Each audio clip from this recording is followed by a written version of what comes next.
Le jeu de rôle, un milieu qui se féminise.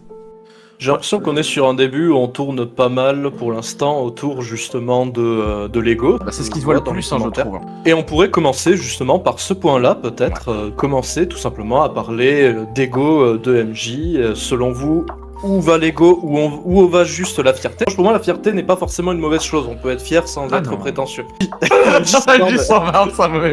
Bah déjà, ouais, faudra peut-être pas exclure tous les MJ féminines. Hein. D'ailleurs, j'étais étonné de voir à quel point, du coup, la parité, on n'y est pas encore, je pense, loin de là, mais pour le coup, la parité a augmenté dans les conventions. C'est super cool de voir à quel point il y a plein de femmes, du coup, maintenant dans le JDR, et c'est cool. Notamment, bah, tu vois, même des influenceuses actual players, genre Cax, par exemple, de la Lance Brisée. Aussi, dans le domaine de la création autour du JDR, il y a un podcast que j'ai écouté récemment et que j'ai beaucoup aimé, qui a été fait par... j'ai pas réussi à retrouver son nom. Donc t'as tendance à écorcher les noms. Ouais, déjà j'ai du mal avec les noms, mais du coup le podcast s'appelle Ne fais pas sans. C'est un podcast très très sympa que je vous conseille. Ça se binge-watch en fait, c'est prévu pour être écouté de cette manière. Il y a 2 saisons, 18 épisodes je crois au total, donc ça s'écoute vraiment tranquillement. Magnifique talent de narratrice, de la créatrice.